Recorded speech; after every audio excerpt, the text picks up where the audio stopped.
Good morning, everybody. Welcome back to the Pulp Blotter Book Club on 22 panels.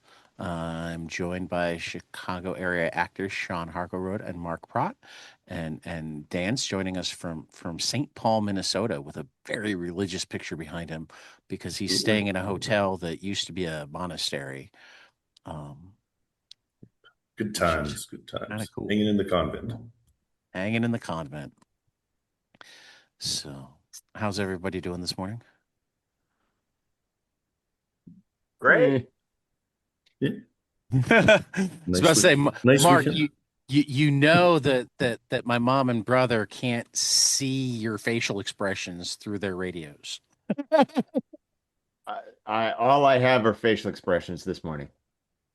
All you have is facial expressions this morning. So Palomino volumes 3 and 4, um, with the I think 15-year gap in between them. Um, Opening thoughts.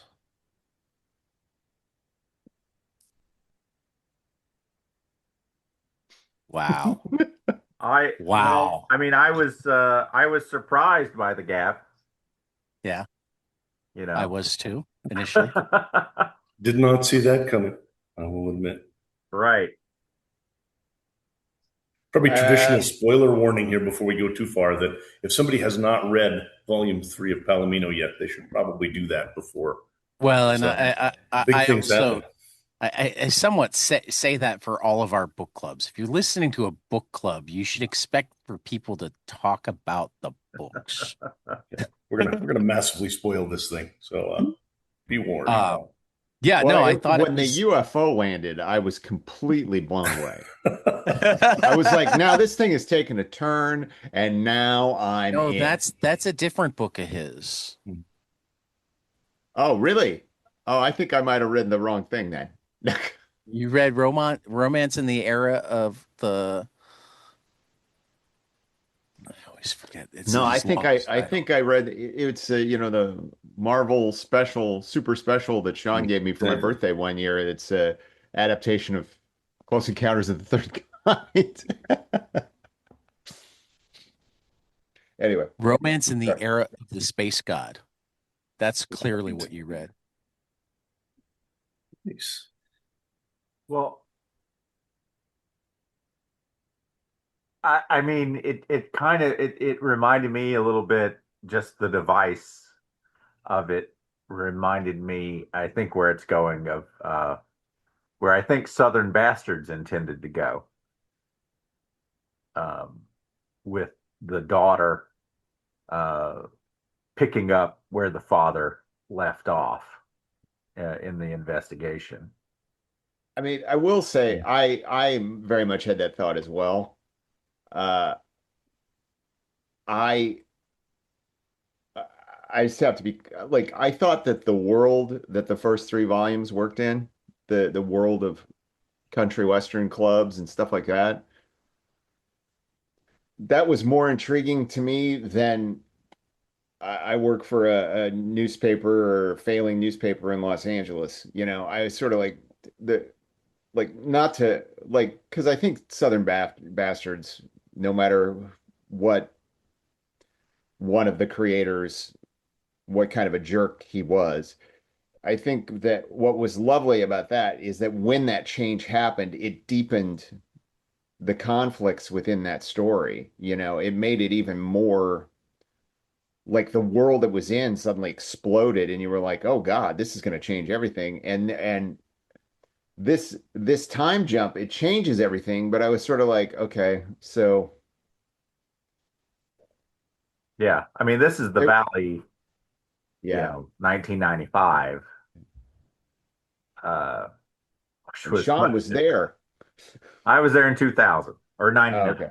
Yeah. Close enough. Yeah. Yeah, I thought there were a lot of story elements that could have continued on. Some of the stuff with the old singer, the guy that in my mind is basically the Johnny Cash preacher from that Columbo episode, is what I kept kind of coming back Mhm. to in my head. So, 100%. Yeah. but I like that guy. I think it would have been interesting to follow some of them stories, and they mostly just sort of got left because Guy blows up and dies, and then we pick it up a decade or so later. So I mean, yeah, and Well, it's clear that they're going to pick up some of those threads. I mean, like, but mhm. I don't know. It was just that, like, I mean, she like, does run into Sherry Joe, so yeah. But I mean, like, I like that. Like just the concept of this detective that also, goes into the club every night and plays pedal steel guitar. I was sort of like, Yep. that's kind of, it's a hook. That's an interesting Yep. hook. That's something I haven't seen before. And yeah, I, I don't know. You mean you never watched the Jason Lee Memphis Blues? Forget which station that was on. Blues singer by night, detective by day. and he had a Jason Lee all list the of time. people that he'd done wrong. Did it? No, that I'm just was trying to be Had a to better go and make parent. up for it. no. This was Karma, after Earl. karma. Is that an actual thing? You're not even kidding? Memphis Blues. Yeah, it's an actual thing. Really? I've not watched any of that. But So I that don't was think produced it's. by I don't think it's that ever was been streaming. was that a Church of Oh, Scientology project? I don't. I mean, I like how they didn't say that on the episodes. Well, they never do. So I guess I can't completely answer that. No, it's funny. We're all just sort of sitting here going, yeah. Um, I like I was waiting to hear some. I think it's interesting and bold choice that takes time to pay off to essentially have dad's death and aftermath off screen. Because your cliffhanger at the end of volume 3 is like, did he make it out of the building? Right. Well, I mean, when the friend came to the door, I immediately was like, well, he's dead. You know, um, Was that in that was volume my 3 thought. or was Yeah, that that's at the end of volume 3. okay? The daughter has the vision of her mother in the living room, and then there's the knock on the door, and it's the partner who's clearly dirty, Right. Yeah. um, who comes and said, is basically comes to tell her that her dad's gone in that I'm massive sorry. explosion. I need to correct myself. It wasn't Memphis Blues. It was Memphis Beat. It ran for Oh, 20 Memphis episodes Beat. in I 2010 and 11. yeah, I looked it up. Basically, anything after about 2004 to 2006, I was in mid small child territory, and it's all a blur. And I have no media context for about a decade there. It's just completely gone. So I missed that entirely. I probably would like this show, actually. I should give It it a was try. on TNT for it looks like one season. There you go. Actually, the opening themes by Kebmo. I love Kebmo. Oh, So, Yeah. huh, worth listening I to mean, the I intro won't. anyway.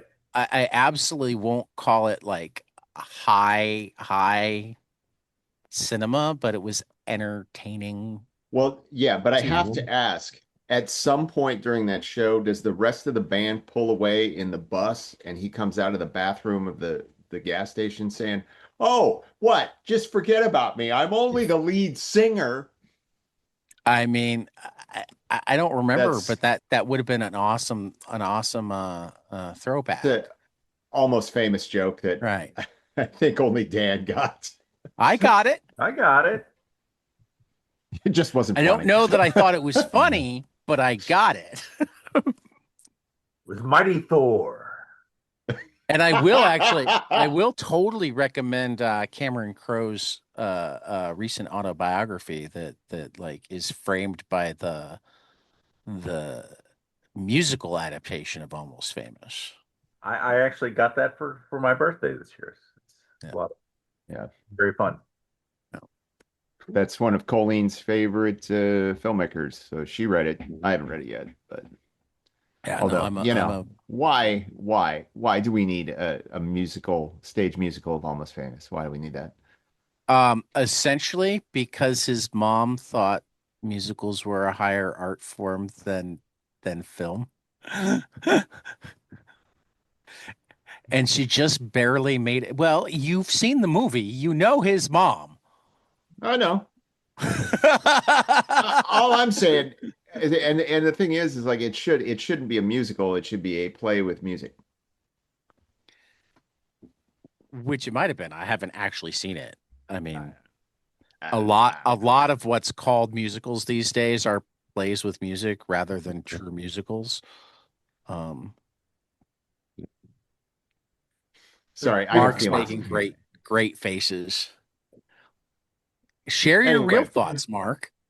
no, I don't have any thoughts. I I've mean, learned over the last several months to not share my thoughts. To not sh but It's but better that like way. this is difficult because like uh, I thought that was the point of this podcast. Hey, look, man, I told you, I was looking forward to. Okay, here's the one thing you said about this twist, this change in the plot, is you called it a slow burn, and I'm still saying this series is so slow that I'm like, I feel like everything, like I feel like almost the first three, like the first three volumes could have been two volumes. I still feel that way, and I think that there is a lot of, and it's clear it's an atmospheric desire, Yeah.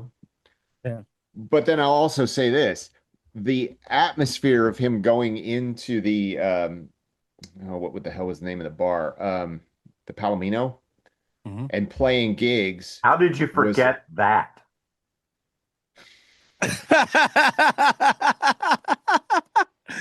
Sean, my life right now, I have forgotten so much. Anyway, as I So said does in the that mean play I could workshop, call you Bill and you wouldn't remember that it was wrong? probably not. I've been answering to a lot of different names lately. Um, but um, yeah, I didn't like, quite honestly, yeah, like by the time I got through the third volume, I was like, you know what? I was starting to really kind of dig the artwork. Like I wasn't totally on board with it in the first couple. And then I was like, okay, this is cool. And then when we make this 15-year shift, like it felt like, okay, now we're just running around, sunny LA in the late 90s. And, you know, I was there. I mean, I wasn't there a lot, but I was there occasionally. And it was like, Right. okay. Right. Um, I mean, I guess I have the advantage of I wasn't, but and also and I'm becoming aware that like this is one of the places that I differ from a lot of people. I like meandering. that's Um, fair. I think coming from the dense storytelling that we've been doing in other Yeah. places, this feels like, what are we going to talk about? Nothing really happened, Yeah. you know? That's the weird thing is, I mean, I don't even know this meanders so much as it just elongates. Like Right. Yeah. I went in and I forgot my card, but I was obsessed enough after reading a few of these that I went in and like counted the panels in like an issue of 100 Bullets, and counted the panels in an issue of one of the criminal books and the like. And if you took the same panel count that they do versus the panel counts that are in here, one of these entire volumes would be like an issue and a half. Hmm. Because a normal comic book's five panels or something like this. right. This averages probably like 1.2, 1.4 panels per Per page. page. And so I think that's one of the things that got me is just when you really look at it, how little is happening and how much of what you're seeing is more of just flipping through pages to see what is going on. You've got all these beautiful full page art, But Yeah. there is actually, and in terms of, it's not even so much that there's not that the story doesn't move fast. It's that the panels are so big that by the time you get done, even though there is a lot of fast movement, you don't really progress as far as you might have. You know, Yeah. one of the things that I almost wanted to ask you guys is, at what point does a comic book become a picture book? Hmm. You know, I think that's you a I know, think that's a fair thing to ask. Yeah. I because mean, yeah. even in volume 3, Yeah. go No, ahead. I mean, like, yeah, but I do think, like, okay, I think to Dan's point, yeah, like I'm thinking back because I read these about a week ago. I'm thinking back to reading volume 4, and okay, so what what illumination of this overall mystery is is how what parts of the mystery move forward, right? And so she goes and she has the interview with the TV star whose wife got killed and pisses off his new wife, but doesn't really get any more information, right? It's just other than the wife is super defensive about it, right? And then she goes to the Palomino and meets Sherry Joe. And then then they close down the Palomino, Right. right? And I'm like, okay, Well, and so she gets the locker key. she gets the locker key. But like, I like how guess many for pages was that? no, no, You know, that was I like, and I get the argument in terms of the number of pages. For me, what volume 4 is without showing the 15 years of sadness. You're establishing that she's been a train wreck for the last decade and a half.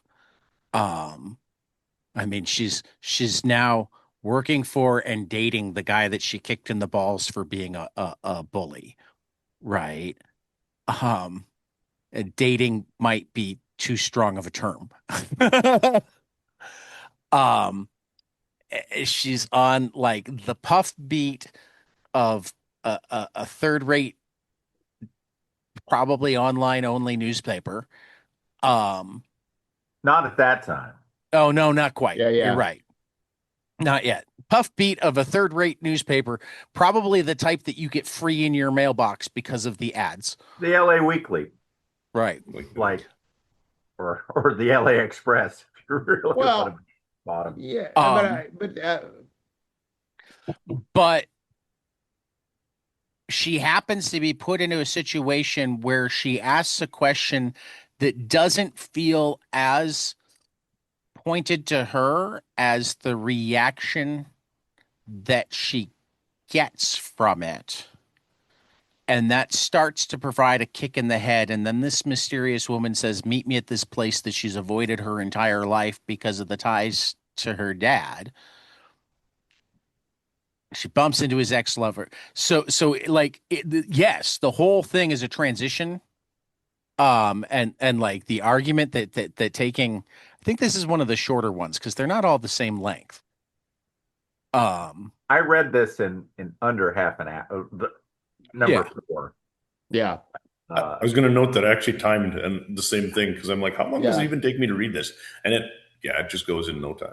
But I mean, and and like that's something that Sean and I have talked about in our personal lives. Like, like I've been really enjoying going back and sort of going into like 70s Bronze Age comics because I get a 22-page story or a 25-page story, whatever it was at the time, and it takes me a good half hour to read it, you know? Right.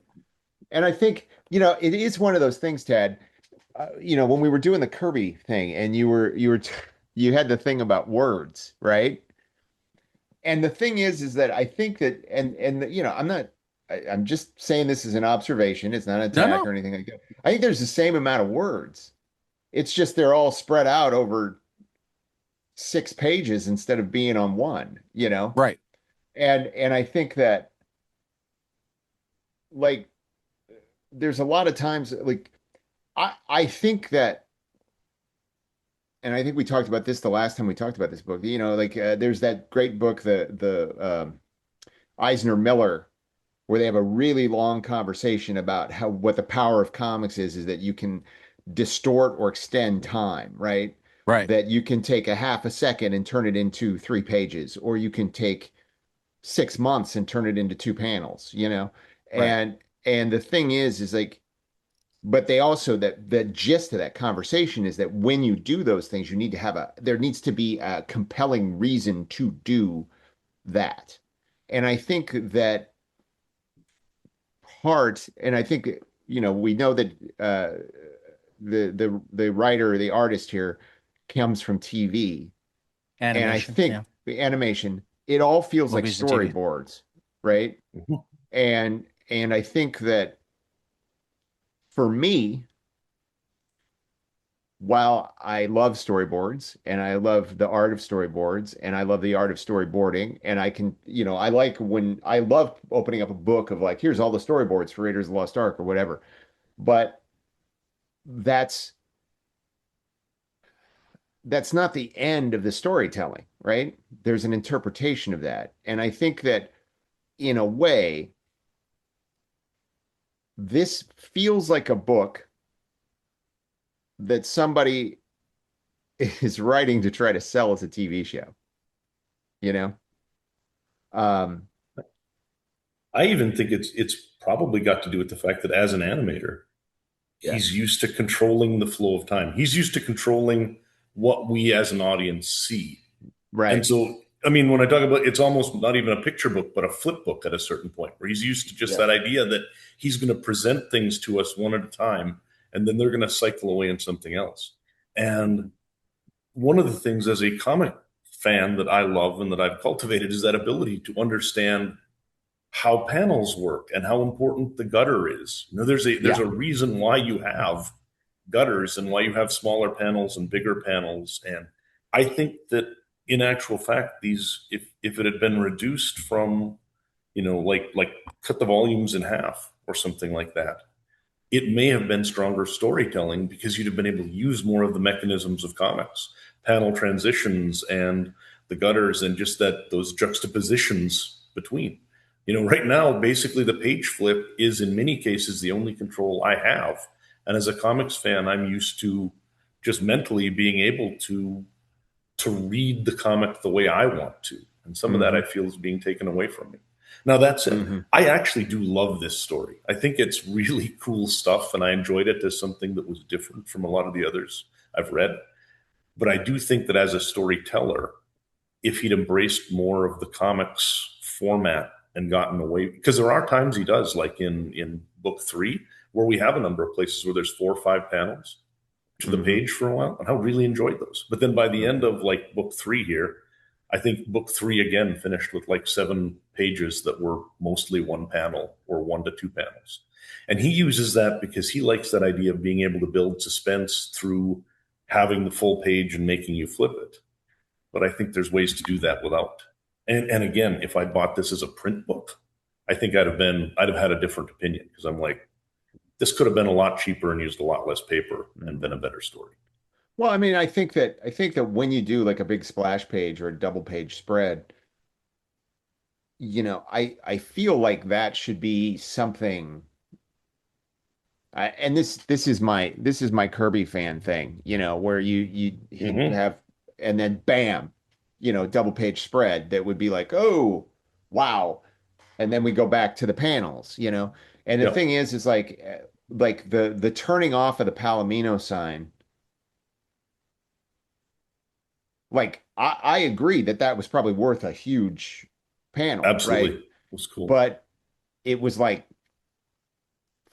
I think it was 3 double page spreads, you know, and I was just like, okay. Mm-hmm.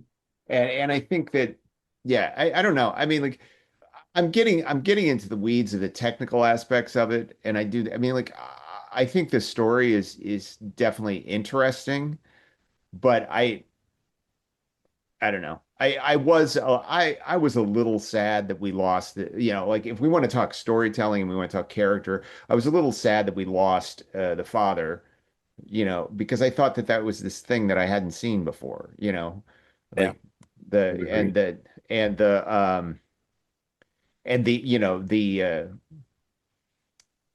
the girl reporter detective, I've seen that a few times. But and especially because he wasn't a singer, he wasn't like a star. He was just this guy who played steel guitar, for whoever played that night, and the jobbing musician element of it was really kind of fascinating to me. I was like, okay, because, I've had some experience in that world, but not like that. But, you know, I thought that was really interesting. And then, but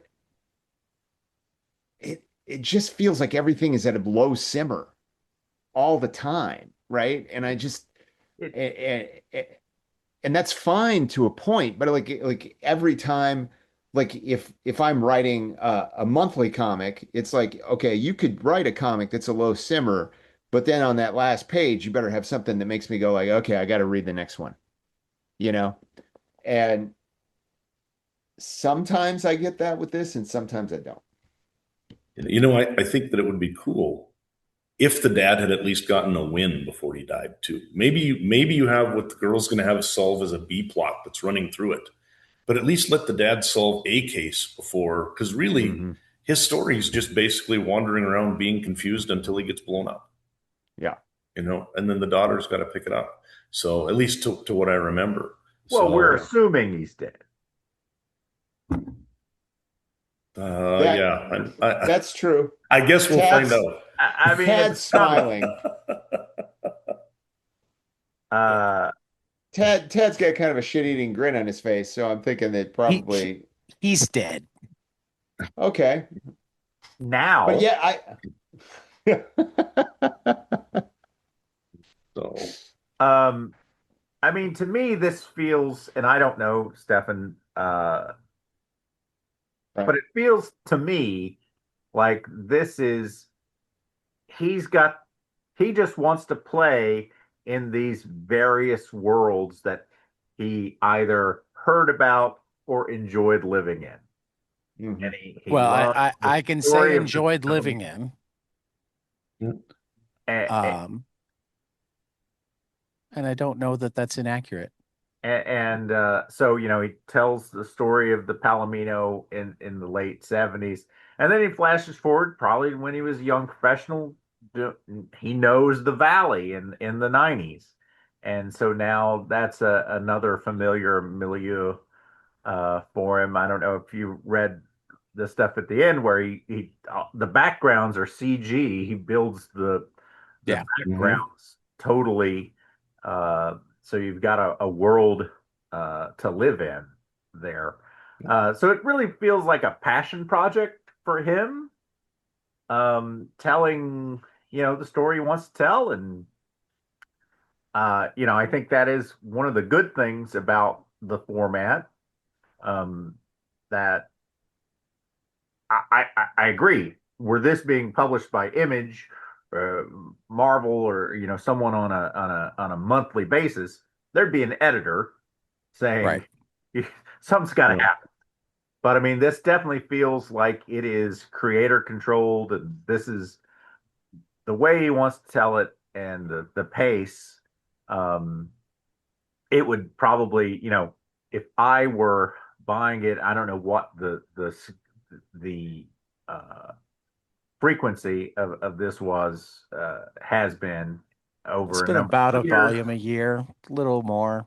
Yeah, I would. It's like I was one of the lucky ones who never watched Lost until it was all done. Because I can tell you, if I had to watch Lost episode by episode, I'd have lost my mind. Yeah. And I don't know that I would have been able to Mhm. stick with this on a yearly release schedule. But Well, I'm showing it on this scale. And and I think that there is that idea that it's a passion project and it's something that clearly means a lot to him, and that is great. And I think that he should have every right to do that, and I think that he should have every right to find the audience for that. And apparently he has, so great. But like it is, it also comes down to, yeah, it like I think that the way we're reading it is probably the only way that I would ever get through this. If I had to wait, I will say, if I had to wait a year from 3 to 4, and then I Well, got and volume four, that's where I was I'd actually about probably to be jump like, I might have thrown it in across the room. because um if I recall correctly, it was actually, at least in terms of Kickstarters, and I think that he might have had some stuff available through his store before the Kickstarter, but like when I was introduced to it, the first two were available. Um, and then the next Kickstarter had 3, 4, and 5. So like you didn't have a huge, I mean, if you kickstarted it rather than um Yeah. rather than buying volumes individually through his web store, there wasn't necessarily any time at all between volumes 3 and 4, and for that matter you had volume 5 as well. And I'm actually kind of wondering if that, because I did, when I finished volume 4 this morning, I did have oh, that was fast. And I wonder if I didn't notice it as much the last time because I rolled straight into volume 5. Um, Yeah.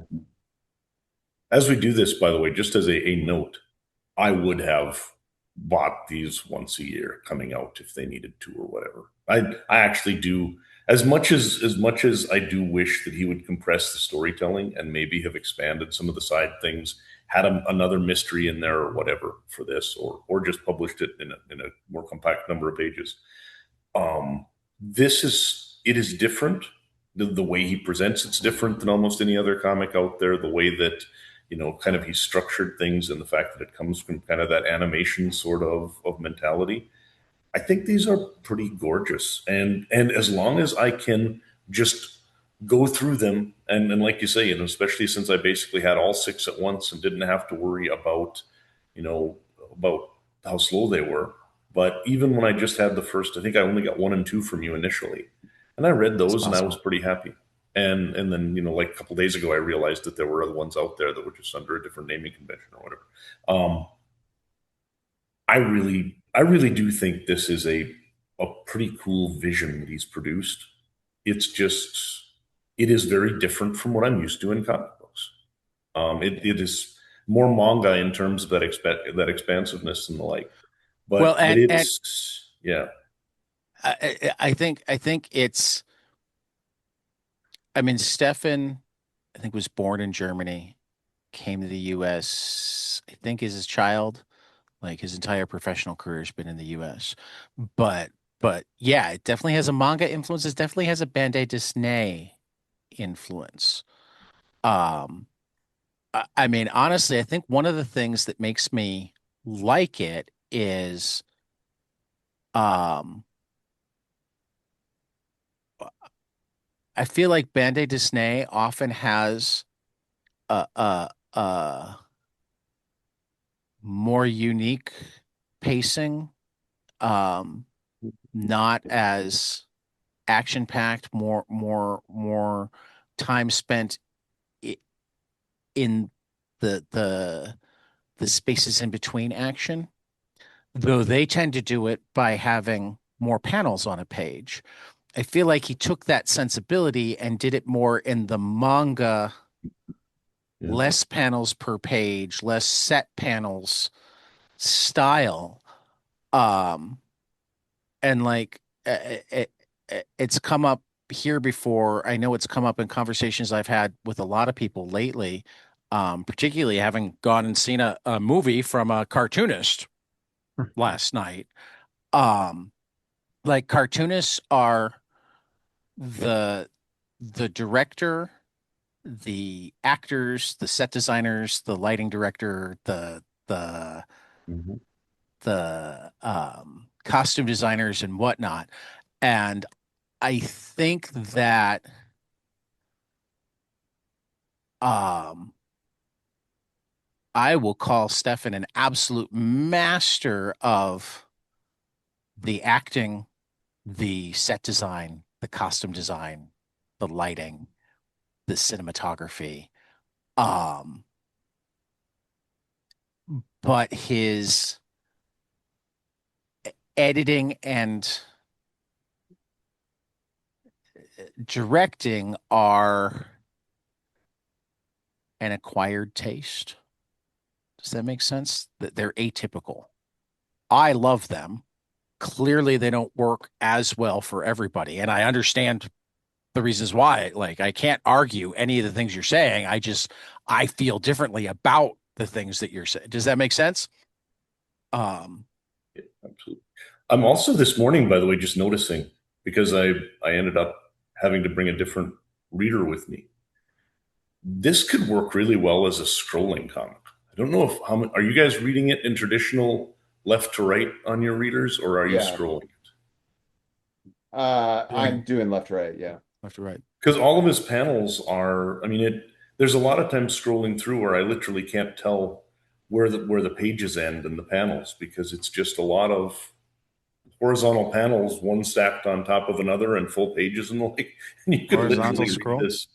You could read this as a vertical scroll comic really easily, like one of the I can't remember what Marvel calls it in the Marvel app, but Right. any of those that are like the newer style DC that Go. younger folks read.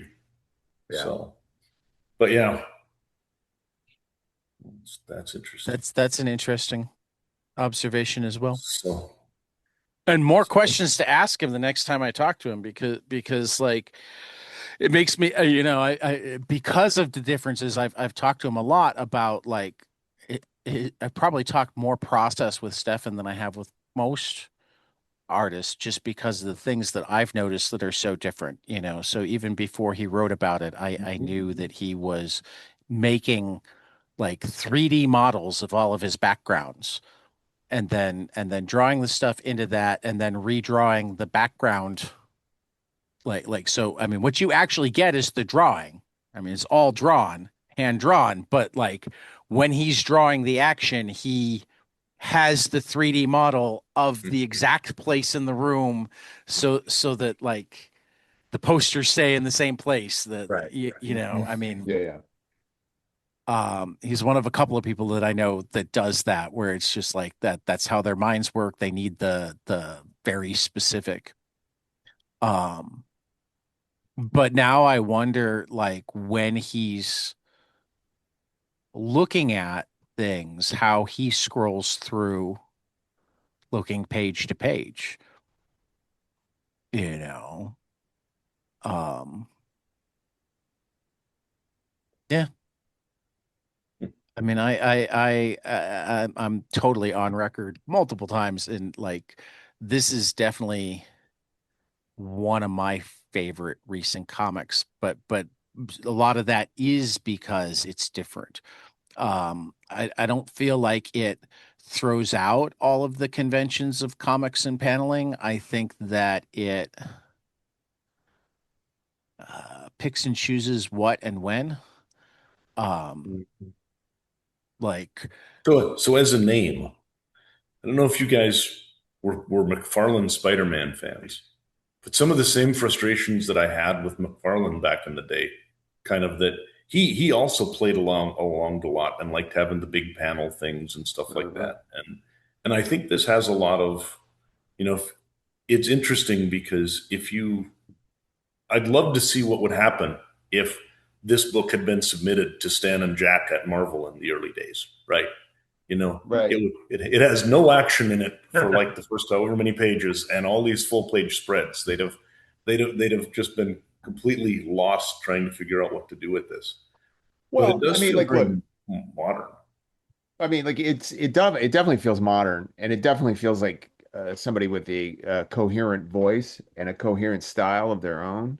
I mean, like uh, part of part of part of Stan's thing, was that his style was like grab them and hold them, it was a sell, sell, sell kind of thing, right? And that's fine. And that was the time he was working in. And I think that by the time we get to now, the idea of what constitutes, because I mean, in a way, I mean, we can't really call these comic books. They're graphic novels, right? Right. I mean, like, and that can be a totally different kind of storytelling, just because so many graphic novels that we have are just collections of comic books. It kind of tends to warp the idea of what that is, you know. Like everybody calls Watchmen a graphic novel, and I don't think that's accurate. I think that No, it's a 12 that's a issue collection. comic book. Yeah. Yeah. Um, Now, you can say that, most people read it as a graphic novel, and that's fine. But I mean, like, um, it would be interesting to see Stefan work in a monthly format and see what that would be, because, I think he makes too much money in animation to do yeah, probably, that. probably. I mean, I don't think he's getting rich in animation, but like when you're directing Marvel shows, um, No. you're getting paid more than you'd ever get paid for a monthly comic. Like one of the reasons these do come out is like they are his passion project. He does them after hours or between projects or that sort of thing. Um, Yeah, this scene is hard for me in a number of reasons. The one that you've just put up on the screen yep. share. Yeah. For like obviously personal reasons, but also here's my problem with this scene. I don't think we learn anything new about any of these characters. We introduced the wife, who I immediately was like, well, that's why he's dirty, because he needed the money for her care. And but it's sort of a reiteration of the conversation that her dad had with this guy uh in the previous volume, which uh, intellectually, I'm like, okay, I understand that she didn't have this conversation with this guy, but I, as an audience, am now revisiting what I think is it. It feels like I'm learning the same things, you Well, know? I mean, you're learning one more thing, which is that 15 years later they still have to have that conversation. Hmm. Um, but I pulled it up for a different reason because this is one of the places where he uses panels, and I kind of love the way he does. It's Um, fantastic. Yeah. Yeah. because on this He's- first page, like most, well, actually, the two-page spread works really well too. But like, so you've got a little bit of happiness. She cracks a joke, and then the laughter is it's in the background panel, and then the sickness is on top of it. And then as it slows down, it zooms out. So I think you feel both the joy and the um uh, background sorrow, stress, whatever, This type of thing. Yeah. palatably, you know. Um, similarly on this next page, again, I just love the acting. He says so much with this eye here, so much with these eyes here, you No, know. these are great. One question, by the way, looking at these, I have not been able to not think that Tim Sale is drawing this for most of the things, since somebody mentioned it Hmm. last time, right? Yeah, It, Tim Sale was a good friend of his, and like part of how he became that much more interested in making comics. And I think Tim but Sale if you go was back, still around for the beginning of this. If you go back though to that one you first showed, This one. when he turns up the lights, it almost feels like John Byrne instead to me, which is kind Oh, of weird. wow. Like Huh? he changed not just like the lighting, but when all those shadows come off, his drawing style changes because of that too. Because normally he's got so much almost like ink wash going on and everything that I'm Yeah. like, this looks like a completely different artist when you This turn up the lights. this page you have here, which is in volume 4, they're on the patio. Hmm. The lighting here Exactly. in the next page are just Yeah. exquisite. I think it's the next page that, yes, Yeah. when he says, "Don't ever freaking say that." We're Um, allowed to swear on this podcast. yeah. Sean meant to say fucking. So, but I mean, just the light on her Yep. there is, Either that or he meant to say Falcon. hey man. Yippee-ki-yay, Mr. Does he light his Falcon. scenes too? Does he put like the actual light scenes into his I 3D? think he might. I'm not entirely certain. Well, it is interesting when you mentioned Burn, because I totally saw that on that other page. Like once you said it, I totally saw it. I was also struck by, I don't know if you followed Byrne in recent years, but he started 3D modeling a whole bunch of stuff in his work, especially like vehicles and stuff. Right. Uh, Interesting. and um, I don't know, it's just interesting.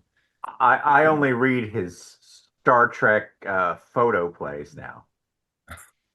Actually, I just applied for a advanced reader copy of uh X-Men Elsewhere. I'm hoping that I get to. You want to talk about a book I can't believe exists. Mhm. That's I I don't know what that says about the future of Marvel Comics, but the fact that they license that is shocking to me. I Anyway, I'm not read Well, those in familiar like with what we're paper talking about. but version. they're also putting it out through Abrams rather than Marvel Yeah. oh well, yeah, but Direct. And I I think wonder how they much of it has to do with things like, in recent years, um, DC published what would have happened if you guys hadn't killed Jason Todd, um, and now is finally publishing the sequence of Swamp Thing that they axed. Yeah, You know, So looking forward to so that. well, it started already. yeah. Not for me because I get my once a month shipments and I have not Oh, received that's my right. first issue yet. So Um, but stop crowing so about your privilege, Tad. I haven't actually read it either. I just know that it's on the shelves. Um, I haven't read enough of Veitch's run on Swamp Thing that like before I read that I'd want to read Veitch's run on Swamp Thing. Um, I was a little young for it when it was coming out and yep. haven't gotten to it since.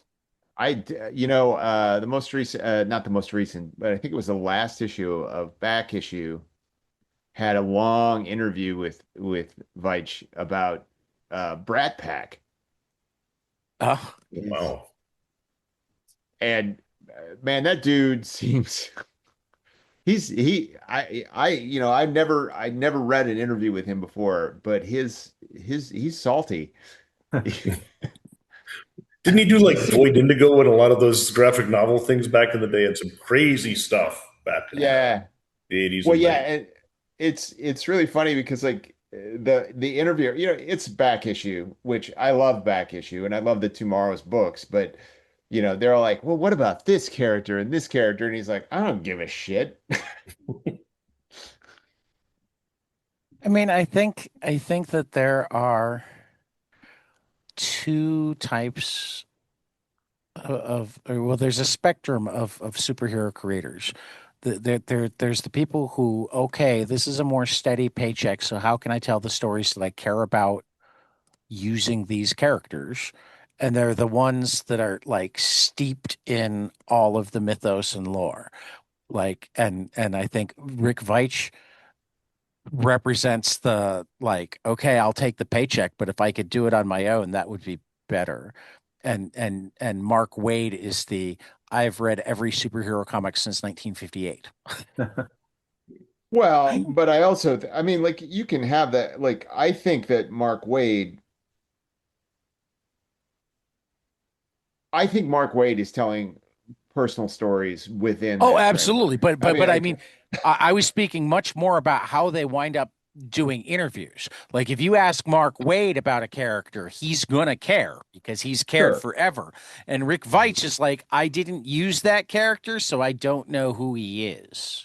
Well, no, well, but when we talk about Brat Pack, I mean, those are his characters. Right. That's a career over one series. I just think Veitch seems to have a very punk rock kind of attitude about Yeah. everything, where it's like I'm going to burn it all down and I don't really care, and that's Yeah. great. That's great, and I love that. This whole thing just started. I just think it's really interesting that a project that famously cantankerous John Byrne. Right. Um, I don't know if any of you guys ever spent any time on the Byrne Robotics message boards. I've Oh, perused it. I regretted it, but I was there. yeah. There was a point where I was like, you know what? I love the fact that every time he does a commission, he puts it up on the board because I like John Byrne's artwork. I've got a page right up here, but and so I like every time he would do a commission and he would put it up, so that everybody could see that. Yeah, and I was always like, that's cool. Then every time I floated out of that thread, I was like, why am I here? I don't know why I'm.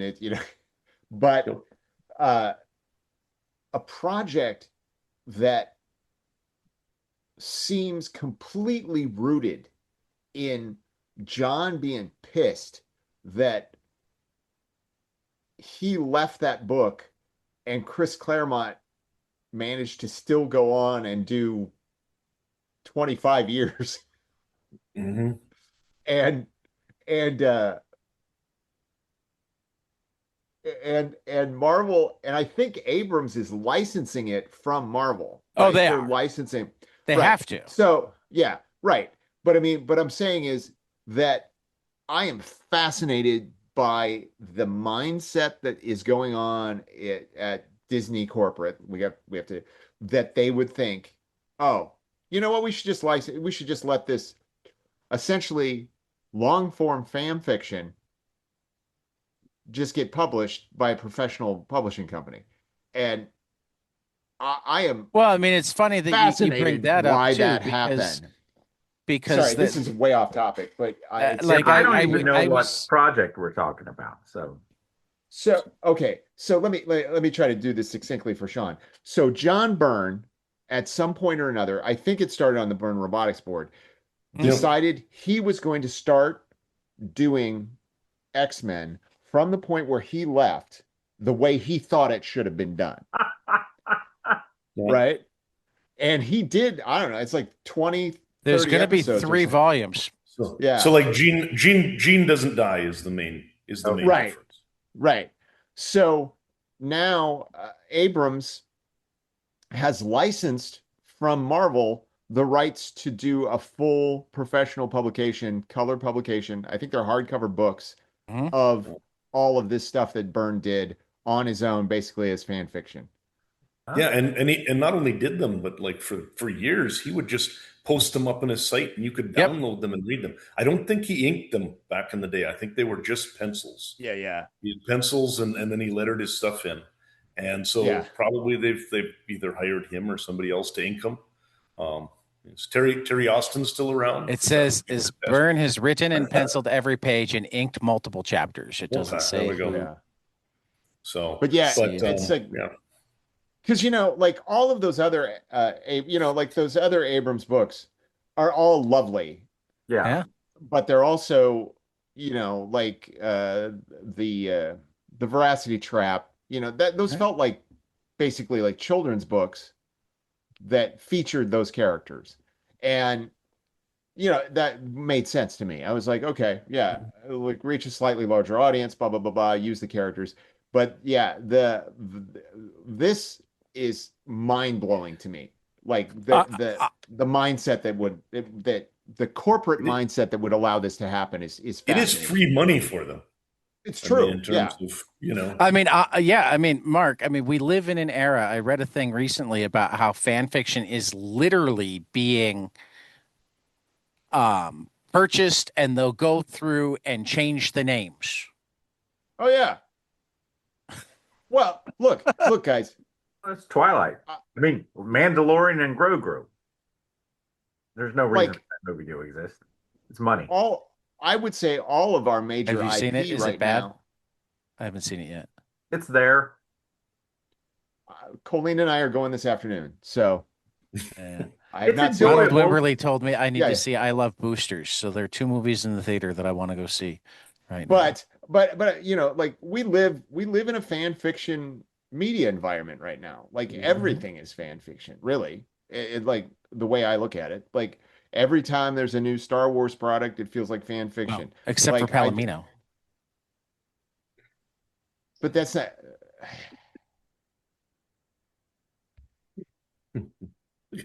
Dad, bringing You this want to back get back Mark around. has on fallen topic? out of the You chair. want to get back on topic? You know, every time I say, "Okay, this is way off topic," you're like, "It's fine. We need to. No, It's a that book wasn't club. actually to bring us back on topic. That was to say, hey, the thing that's Yeah, not but fan fiction. Palomino. Look. Even like print media now isn't mass media anymore. That's Really, true. like let's be honest about it. That's true. So I'm talking about like I watched Spider Noir the other night. First two episodes of that. Black and I white or enjoyed color? it. What? Black and white or color? I watched the black and white. Um, I was trying to suss out how that was done, and somebody who worked on the show said that they actually came back and did reshoots to do the color version. And I'm like, so this isn't the same shot? Show. This Wow. and I'm like, that's insane. That can't be true. Like you anyway. Um, but you know, like everything is a variation. Like I, I think famously I was on my Facebook or whatever, and I said, "Look, man, I understand that people really love Absolute Batman. I think everybody's in love with it. That's great. It's not for me. I look at that, I look at the artwork, and I just think that's not what I want to read." I, And I, I, I have enjoyed what I've read, and it's at best the third best absolute book. I I enjoyed it, and now I'm a little. It's fizzling a little bit for me. The first volume I liked. The second one got really dark and really brutal, and that I I was haven't not. even read the second one yet. So I'm I not even will tell certain I finished the first one. when like for myself, like look, I'm a Batman fan. Anything they put out, I'll at least give it a cursory look. But when I saw that the bat symbol turned into a giant axe, I was like, okay, not for me. You know, I was just like, that's not that just Axeman? look, it doesn't like it. I'm not even going to make a joke about it. It's just it wasn't for me. I was like, Yeah. that's not that, and so I didn't even bother because I was like, I don't want to be because if I read it, I'm going to feel compelled to tell people what I think about it, and then people gonna get mad at me because that's what happens. Um, so uh, why not just let it go and just be like, hey man, it's not for me, and not for me in the most shield, not sword kind of way. You know, like, hey man, it's not for me, so I didn't read it, So, and I don't so, really have any opinion on it other than that. here is my question, just because I have like other book club ideas running through my head. Is Elsewhen for you? Which one? Else? like the burn I don't- ones. That is X-Men Oh, Elsewhen this? for I you? really enjoyed the Elsewins. Yeah, I'm curious, right? Bi- I'm curious enough that I would read the first one, but the thing is that I would look at it as no matter what I read, I would have to look at it as like Star Trek: The New Voyages, where I'm like, it looks great, blah blah blah blah, but it's I'm just thinking that it would be interesting to do like the three-part discussion where you read Dark Phoenix, or maybe even four-part discussion where you read Dark Phoenix, you read where it went originally, you read Elsewhere, and then you kind of do a wrap-up about like how the two made you feel, how you feel about I will them. note. I mean, I read a lot of X Men. I have basically every X Men comic for 200 issues or whatever during that Yeah. time. But X Men for me, after about issue one, well, really after the Days of Future Past, turns into a very different book. That I didn't enjoy the X Men after that, other than the Paul Smith issues, which were just so gorgeous I couldn't help myself. Um, Right. I like a lot of the X Men Elsewhere stuff better than most of the stuff that came after X Men after that. Strangely enough. Yeah, look, it also has to do with my weird relationship with John Byrne, right? Oh, Where, absolutely. yeah, like, it's like I'm like great artist. Uh, I don't care that he draws with a Sharpie, whatever. Um, but dude, do you have to be such a cranky old bastard all the time, And that I think that would invariably float in my head, those two warring sides of my thing, because like I look, Burns' Fantastic Four run is one of my favorite things ever, right? I Absolutely. And I concur. and First 12 issues of Alpha Flight, absolutely adored. Those 100%. were fun. But and the thing is like it's something he did for fun, so hey, whatever. But like to me, I would be willing to do that little experiment. I would be willing to read those and have that conversation. I am just curious about like I said, in my mind, what like especially with all the layoffs that just happened and everything, Right. what the hell is going on at Disney with Marvel, Like it feels very bad for Yeah. Marvel Um, I, I publishing. I'm waiting for Heidi McDonald to do a deeper piece on it because she was cautiously optimistic out of the gate. Um, because what she saw, and without getting into like huge specifics, and without specific knowledge that it was exactly what was happening, but what she saw was it felt like um, Feige was finally taking over the publishing side and really pushing out all vestiges of the Perlmutter era. Be good. Um, and I mean, she said that on a general sense and said, I'm going to need to do a deeper dive, but I need to find some things out, and I haven't seen the deeper dive yet, so I'm curious. Um, because like Marvel, I mean, honestly, like Marvel has. I'm a Marvel boy through and through, and I read more DC comics right now than I read Marvel. well, with the sales numbers, it seems like Yeah. everybody is. Yeah. Right. Uh, Yeah, but DC's in a run. I mean, but if you think it's, no matter how much of a trouble he is in real life, Byrne has got to be one of the top 10, like all time Marvel creators. And on 100%. spec, he went out and did a passion slash Not spite even really project, on spec, just you because know? he felt But I like mean, yeah, without getting any contract, and he couldn't get paid for it because he knew the Yeah, characters were licensed, so he couldn't right. publish it. But he just did it right. and gave it away. Um, I think that there were a lot of people out there who, for a long time, have wanted to see this actually get published, and so it's cool that he is actually going to get it published. I know that it is weird that they're doing it to an extent, but it's been. I mean, when did he start this? It was the '90s, early 2000s. It's been ages. These Yeah, pages have been out there, just Right. sort yeah. of It's been accumulating. it's been pretty well. I mean, like I just yeah, no, I agree with everything you just said. I think it's great that Byrne did it. I think it's great. I think the way he did it was actually really interesting and cool.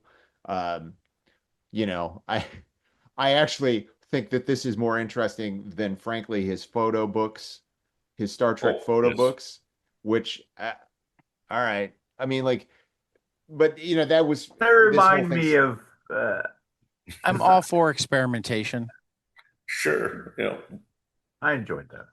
I mean, they're cute, but it's also Oh, I like, haven't even finished reading one of them. Like, I don't even know what these are. I have not seen these, so I'm going to have oh, to go look there this was this up. whole series. I can't remember. I don't think they're continuing on, but Burn, Yeah, they're not and it was anymore. like I was saying when he was doing CG 3D models of all the uh vehicles and stuff.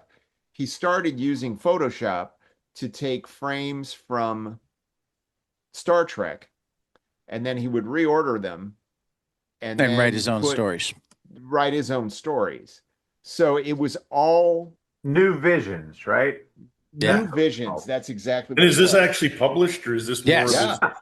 doing his own crap? No, No, this no, was a This while I think it ago. was IDW.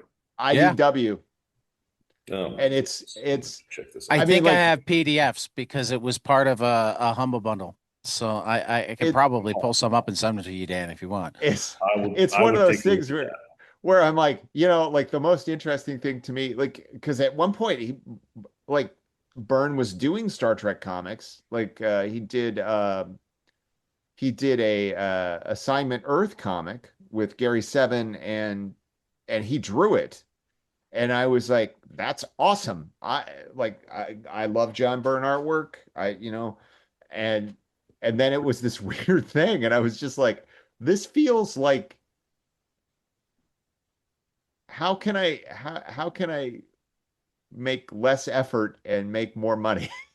you know but it had to take time and effort to But yeah, I do was it. about to say, do But you really think it was less effort?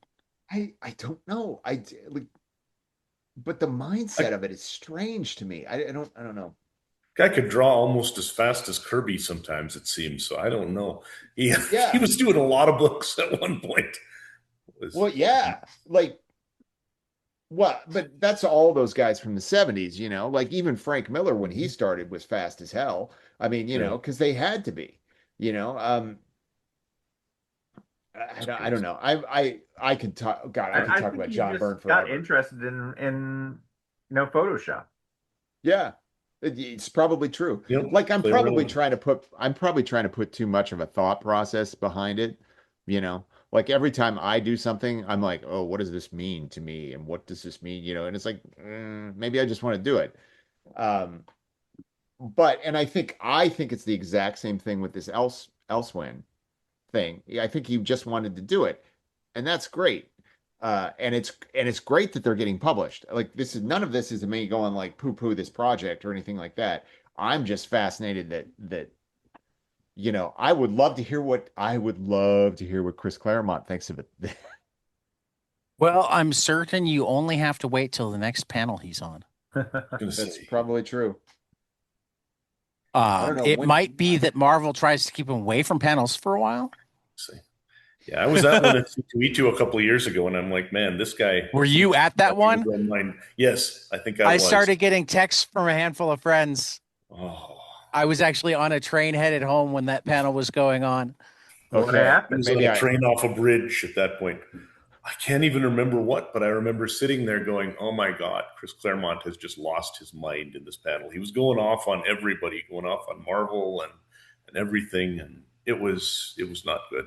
I also think it was slightly misogynistic or racist or Yeah. something. I can't remember what it was, but there were things where I'm like, "No, this is not great. This is not great, Chris. Not a good look for you." He was I he was think. being an angry old white dude. Well, hey, we got four of those here. There you go. So it happens. But yeah, No, well, and the thing about it, like I often, whenever I think about Chris Claremont, I always think about those last couple of years when they were like, okay, here you have to work with Rob Liefeld, and it's like, and he's not going to draw what you want him to, and it's like, then you have to adjust to that. And I was reading an interview with him where he was talking about that. Mm-hmm. Ugh. Um, I just saw something today where Liefeld went off about the DC boycott, the blackout or whatever it is, where they're boycotting DC Comics until they publish a It's ongoing been series a starring ridiculous amount of time since the last. Mm-hmm.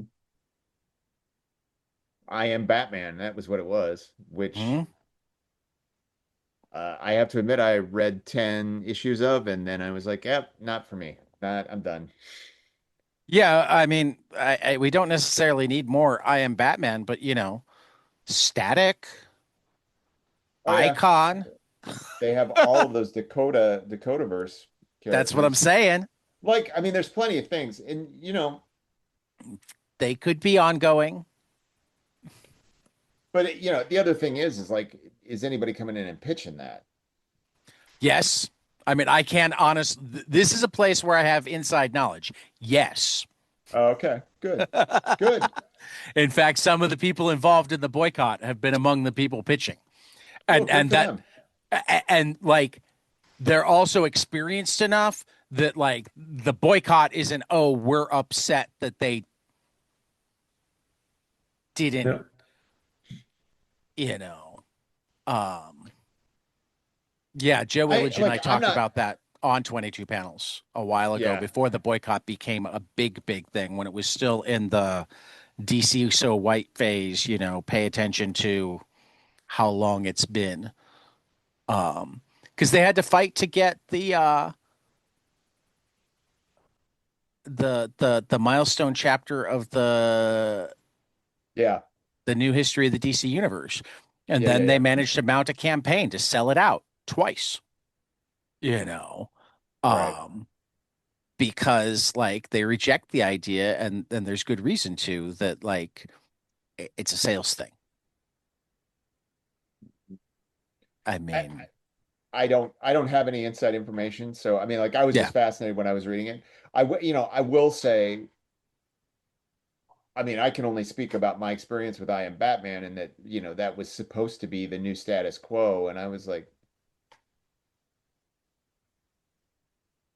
I don't know. Yeah. I always think that, like, replacing, yeah, Well, and like I that I don't disagree with, but again, they have a stable of they do have.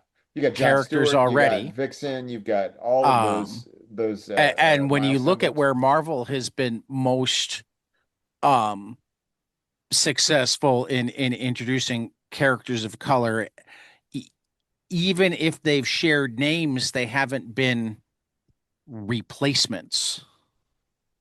Miles Morales is a Spider-Man, but he was never supposed to replace Peter Parker, except when Peter Parker died in the Ultimate Universe, but that was a different universe. Well, Um, I would also say that that was the strongest version of Miles Morales. And Miles I Morales don't is my disagree with you. favorite new comic book character of the 21st century, hands Right. down, flat out. And Yeah. I think that bringing him into the mainstream universe kind of, I think getting rid of the Ultimate Universe was a mistake in general, because it yeah, gave them a place to, you know, um, but even also even like if when they even made if Ms. e- Marvel, it like Carol Danvers is still around. She's just a captain now, you know. So like, I just think comics have had a problem with this forever. oh When I yeah, was a kid, I loved the idea that on Earth 2, Batman had gotten old, had gotten married, had gotten a daughter, and essentially Dick and her had taken over after he had retired. You know, right. and that idea that And then each generation should have their own heroes. You know, yeah, and that they kept those characters around, but it was like one book, right? Like, yeah, it was like there was uh JSA or whatever, that was their one book where yep, those characters sort of like, you know, it was got to the Roy continue. Thomas universe. Right. All Um Star Squadron and that sort of right. stuff. Yeah. But I mean, I think I'm with Tad. I think they should have left the Marvel the Ultimate Universe alive, even if it was just for Miles' book. And Yeah. if you wanted to do crossovers, they did it. They did those Spider-Man crossovers that I enjoyed quite a bit. My favorite And that Spider-Man crossover, and I guess it was after he was in the universe. There was a free comic book day where they had a who's got the better pizza contest. nice. It I was. It think was the great. problem with the Ultimates universe, though, wasn't it that it looked so much like the movie universe that it had become, probably for most people, the real universe. And then what they could have done is folded up the original Marvel universe and just used the Ultimate one. Well, So, and I think that this kind of goes back to what we were just talking about. Like if Kevin Feige is now in charge of publishing, uh, Well, one of his guys is. that I corporate synergy comics is not my favorite thing in the world, No, and I but I I don't know. also like. Uh, I mean, the comment in terms of them being the Ultimate Universe being the universe, um, like that's one of the reasons why it's good to not have corporate synergy in comics as much as to continue to. I mean, if there's anything that's been a problem at Marvel over the last decade or so, it's been that like they do more titles from whoever's in the movies right now, but don't necessarily have them tie in, and they don't make certain the best of their past stuff is in print. And Well, there's They yeah. try. I mean, they did do some tie-in stuff with the Fantastic Four last year. yeah, Yeah. First steps, but but yeah, Yeah. you're right. Marvel's always Well, I kind of mean, been that way, though. I mean, oh yeah, since the Toy Biz era, yeah. comics basically were made to sell toys, and so they didn't. And that's one of the reasons you didn't have any titles that starred female characters, because the Toy Biz execs were convinced that girl toys, action figures, didn't sell, and hey, all don't speak that way about Aviarid. that. No. Oh man. AV uh, my if there's one person in the entirety of this entire corporate structure that I'm always like, don't want to ever hear from him again, it's AV Arid. Anyway, but no, I think that Marvel missed, like, I think what you're saying is absolutely, like, they should have started a MCU comic line that just Yeah. existed outside the other one. Because like I think it's funny because like I've had this conversation on like Reddit and things about Miles Morales and how I thought that the most successful version of Miles Morales was the one who was the heir apparent to the now deceased Peter Parker, right? That I thought that that was the most successful and the most interesting version of that character. And there are people who kept pushing back. They're like, there would be no Miles Morales book if they hadn't folded him into the mainstream universe. And I'm like, that's ludicrous. If there would be no Miles Morales book if it wasn't selling. It obviously was selling enough that that was the one character that made it out of the Ultimate Universe, you could have easily just continued that. I think that it's an interesting it's this but that's the fanboy mentality of like everything has to matter, Right. which kind of goes back Well, to and the everything Elsewhere has to books. matter to each other. I mean, Yeah. and that's I don't know that I mind there being a central continuity, but like I've always loved Elseworlds. I've always loved What If. I like in Imaginary story. like particularly with characters that are this old, like deciding that it all has to fit together is just a weird overall decision. Listen, It's exhausting. continuity is is hell. That's my opinion. I think that like canon, I shouldn't say continuity, canon. this idea that when I take over writing Spider-Man or Batman or whatever, I have to make sure that all of this makes sense all the way back to when Bob Kane and Bill Finger sat in an apartment and figured out what Batman was. And that's so ridiculous. Like, and that it's gotta sync up with, like, you might actually argue that the only time that ever really, really worked was probably when Stan was writing everything or was editing everything, because Larry Lieber was writing. Mhm.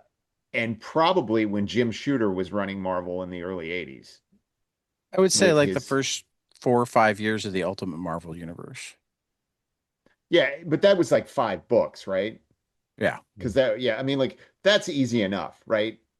That's like, but I mean, like, Shooter, That to my mind is how big the absolute canon universes should be. And like, I mean, one of my favorite things about Killing Joke is when it came out, it wasn't canon. yeah, well, yeah. And then people went, "Oh, this is something that we can do something with." And they started writing stories, and it kind of unofficially became canon. Sure. And so if I had if I were the publisher, like each company would have like 5 or 6 ongoing titles that were the main universe. They would have miniseries that were written that we just wouldn't say whether they were in universe or not, and let kind of the fans and the next writers decide, unless they were clearly out of universe and then they become an Elseworlds or whatever. And like, stop sweating it so much. Well, look, I mean, in a way, that isn't that what's like, in a way, that's sort of what's happened, right? Because, like, It's getting there. Batman, right, is they restarted, even though Loeb and Lee weren't finished with Hush 2. Right. And now we're finally getting the next issue of Hush 2, the final issue of Hush 2. I don't know, with Hush I think 3 it on the is. horizon.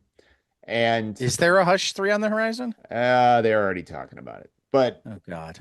I'm like, why are you going to do that? Jim Lee can't keep up.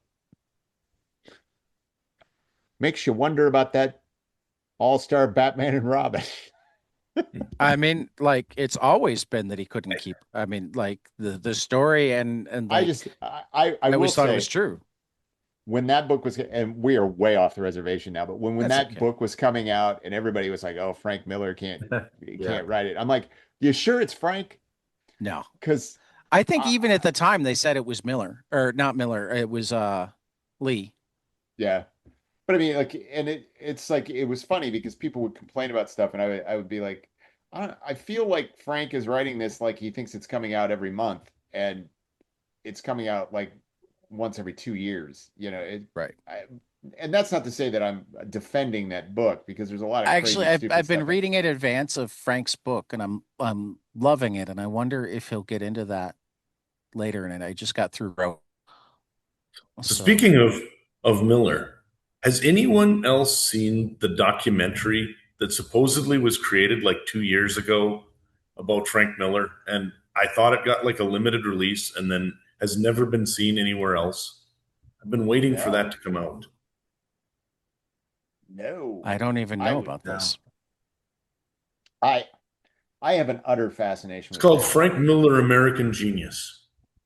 If you just go to frankmillermovie.com, I will post Wow. the link here. Oh, I see It, it. it supposedly has been made forever. And it just never, I think they're looking for a distributor or something, but it's been Probably. forever waiting for the stupid thing to actually come out. And I would really What? like to see it. Frank is such a Frank is going to in my be opinion. at Fan Expo Chicago this year. Interesting. Here, Nick Cage is at the Indiana Comic-Con next week. Oh oh yes, our wow. friend. His first U.S. con. Maybe his first con ever. Oh, Nick Cage. There's a tangent. Anyway, but that's, this whole conversation about continuity and stuff, it comes back to what we were talking, like the Elsewhere. I want to read it. I think it's probably going to be good. But that immediately what's going to happen is somebody in some fan group is going to start saying this should become the actual continuity. Of course. Because somebody has to, like, they have to square everything in their brain because everything, and I'm like, it's sort of like, it was sort of like in the 80s, if you remember, after Dark Knight Returns come out, and it seemed like all of the Batman books were trying to point towards that being the future. Yeah. Oh, Robin died. Robin died. Okay, we killed Robin. Oh, and then we need to have Batman have a big Batmobile that looks like a tank. So then they put it in the cult, and it was just like, okay, all right, all right, all right. Like the joy of the story was that it wasn't tied into. My favorite thing, I think, I don't remember where he said this, but somebody asked Frank Miller about it, and he was like, well, actually, the Batman in Dark Knight Returns is based on Adam West. And I was like, I can see that. That is the best answer ever. Anyway, guys, I gotta go. Yeah, I know we got way off Palomino, but we went all over this. I think we had a good Palomino conversation as well. Well, hey, we got to hang. I know we talked about. I think since the last time we talked about a possible future installment of the Further Adventures of Indiana Jones, and guess what's been announced? I saw that. So they're finally dig out collecting my them. originals. Yeah. So, all righty. For the Pulp Blotter Book Club, we will see you after the next page.